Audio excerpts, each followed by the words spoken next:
it's just a lot of crazy fibs and lies. You know, it's just a situation where, you know, we won 29 games last year, and for us as a basketball organization, we want to get better. But Cuz is our best player, we know that. We want him committed and dedicated to being in Sacramento and playing and leading us to the first playoffs in Sacramento in 6, 7, 8, 9 years. You are not interested in trading DeMarcus Cousins? Yeah, my interest right now is commitment, trust, and building a team that's excited about being in Sacramento, excited and committed to being a good basketball team and representing the city of Sacramento. All right, George, I'll give this to you first. How much longer will Cousins be with the Kings? Man, look, this is tough because I really like George Karl. Yeah. He was one of our colleagues here. But he didn't answer that second question. He did the sidestep right there. He gave us the Matrix. Yeah. He looked like he was like Neo. The bullets were coming. He was like, whoa. It looked like he was at a golf outing. He should have been on Dancing with the Stars because he was just soft-toed now. Woohoo! The Sacramento Kings are one of the most dysfunctional franchises, not only in the NBA, but in all of sports right now. You've got an owner who has done and said a lot of crazy things, okay? He said that he'd be okay with his team playing 4-on-5 on defense so they can get out on the break earlier. I mean, that's just nonsense right there. And here's the thing. He loves DeMarcus Cousins. Okay, I get it. The owner and the star players should get along really well. So then why did he fire the coach in Mike Malone that got along with DeMarcus Cousins when they were actually playing pretty well under Mike Malone? And then he brings in George Karl, who at the time, if we recall, there were a lot of reports like, ooh, we don't know if that's going to work. You know, both sides are kind of like, they don't fit with what each other wants to do. And then, of course, we have the actual friction between the two. None of this should be a surprise, okay? I covered a game of theirs. They were in Miami, and they were down 13, 14 points in the fourth quarter, and they lost the game. I went into the locker room with our own Tom Haberstroh, and one of the beat writers for Sacramento asked DeMarcus, hey, so, you know, what happened there at the end of the game? You guys blew the lead, blah, blah, blah. And DeMarcus, and I'm paraphrasing, said something to the effect of, that the offense makes him more predictable. That he started by saying that, look, we're all working. It's only been a couple of weeks. You know, we'll try to get it together. But then he went on to say that it makes it more predictable, easier to defend at times. And right there, I was like, oh. I mean, it's only been a couple of weeks. I mean, you play basketball, okay? Like, you're the athlete here. Yeah. You know, you say that, like, that raises an eyebrow. It definitely does. No, absolutely. And I'll tell you this as an athlete, if you have even an inkling of an idea that your coach doesn't want you there, which, by the way, George Karl answered that second question, sounds like pretty clearly. He's not so sure. Yeah. Your level of investment, your level of trust is not going to be anywhere it needs to be the leader of that team. So in my opinion, something's got to happen. Someone's got to go. And DeMarcus Cousins, I mean, I know there's talks about him going to the Lakers. That would be a great place for him because let's be real. He needs a little attitude adjustment. He needs a pro, a veteran, like maybe a Kobe Bryant that can bring him along, that can show him how it's done, that will, when he starts to pout, he will say, be quiet, sit down, I'm running this, you're not going to lose games for us, and we're moving along. So, yes, I think that relationship from the cryptic tweet we saw. Snake in the grass. Snake in the grass. Do we have the tweet? Can we put that thing up on the screen? That was fantastic. That was good. It was well done on his part. But he's letting us know that he is not comfortable.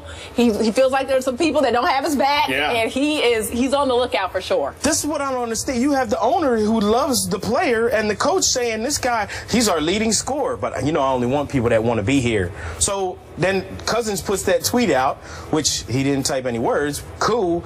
You telling me that these two guys can't get on the phone and talk to one another? You're airing this out here? The only person that I think looks bad in this is George Karl. No, see, I think the owner looks bad. The owner knew that George Karl and DeMarcus were going to be a bad fit from the get-go. Everybody on God's green earth was telling him that. Yeah. But for George Karl to not come out and go, listen, we're putting the best team on the floor that's available, and whatever pieces I get, I'm going to coach them up and make this the best team that's available to me.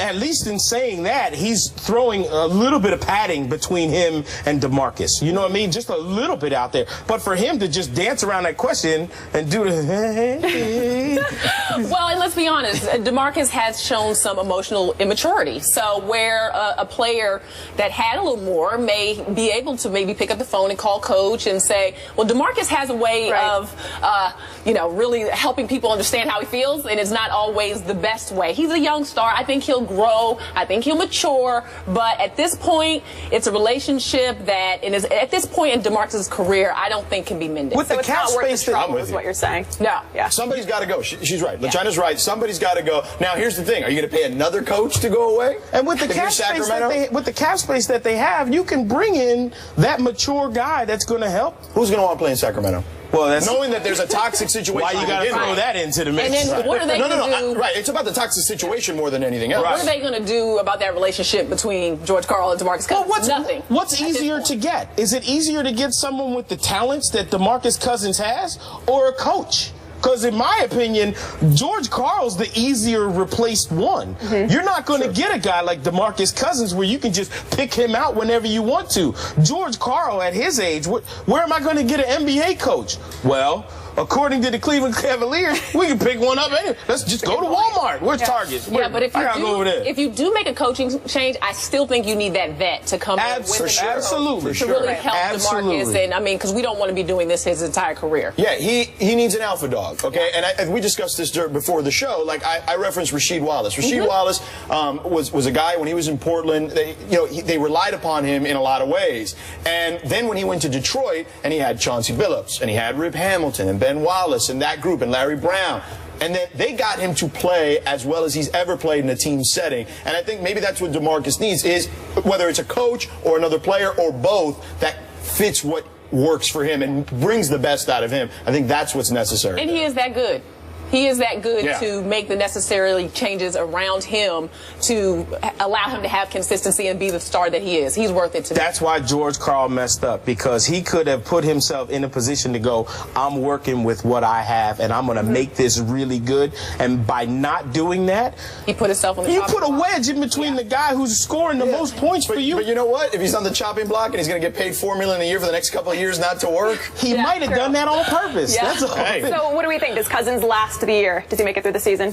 Oh, yeah. Yeah? Oh, yeah. So you think they're firing George Karl? If anybody's going to go, it's going to be George Karl. Again, what's the easier replaceable part of this story?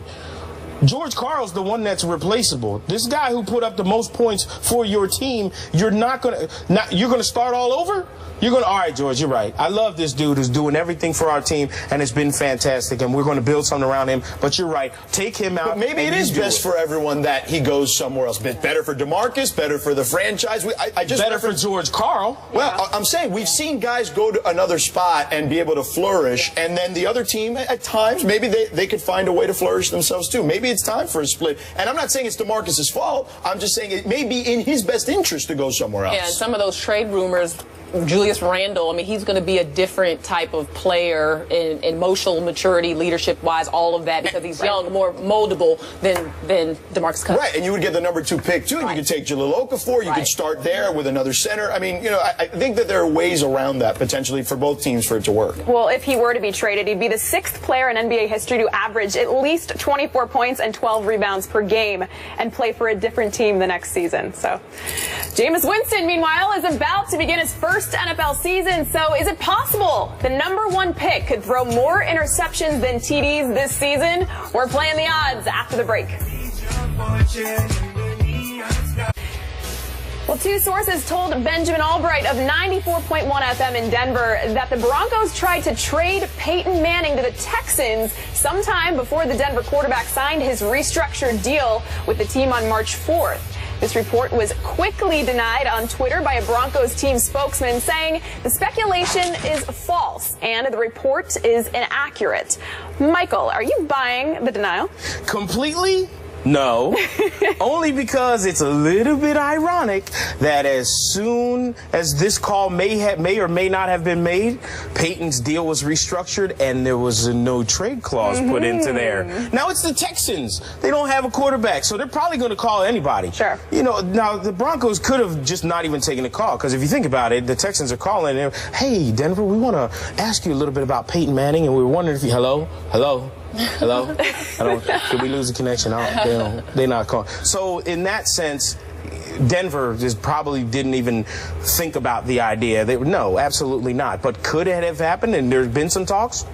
I would say there's a little smoke there. Maybe not fire, but a little bit of smoke. Sure. I agree with Michael. I think that teams have discussions in general. Right? We're seeing it right now play out in the NBA with Dwayne Wade, right? He's been a guy who's been a star there forever, and there's been some stuff that's been leaked about contracts and him not being happy and them not being happy with where they want him to come in at.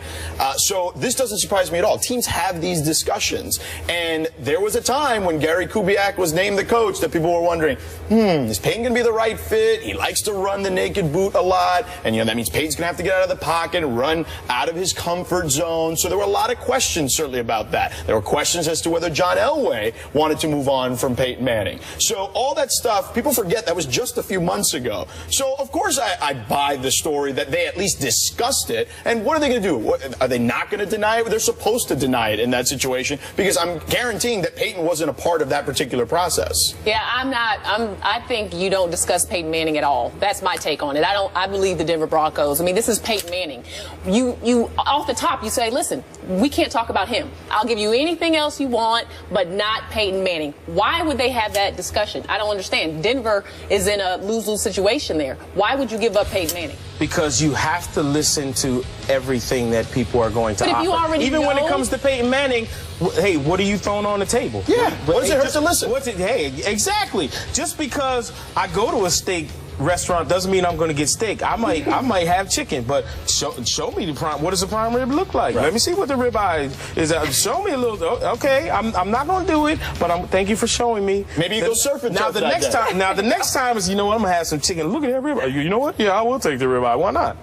That's okay, and it's okay to do that. I think teams discuss that internally. I do think teams discuss all that stuff internally. And that's why they have to deny it, because Peyton wasn't involved. That's why they have to deny it. But you would never want that to get back to Peyton Manning. That's my whole thing. Too late. And Houston has no reason to hide that. So now it gets back to your quarterback, and what does that do? So I don't even think you talk about it. You take him off the table right away, which I believe they did. I don't believe in it at all. And why now? Well, why Peyton understands that. Because look at his age. Look at his age, and look at his arm strength continues to deteriorate. He's up in age. He had the problems with the quad that affected his already arm strength that's not great at this stage of his career. So you look at a guy, you think, okay, is his body deteriorating? What can we get for him? I think those are internal discussions that any team would have with an aging superstar like him, even though he's still performing at a pretty high level. Well, and if I'm Peyton Manning and I don't hear anyone talking about anything after everything they said was wrong with me before, that makes me more nervous. Now, how come nobody talking about trading me? What's the deal? What's going on?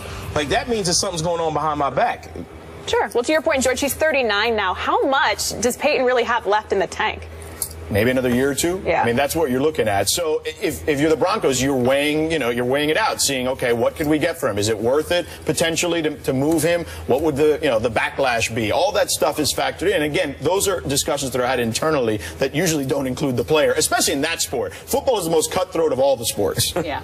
Which is why he had the no trade clause put in when he After did his the fact. restructured deal. And I agree with you, another year or so, but gosh, it's hard for me to bet against Peyton Manning, because I hear you. Just when you think he's ran out of gas, he comes up with a punch. Yep, proves you wrong. It's hard for me.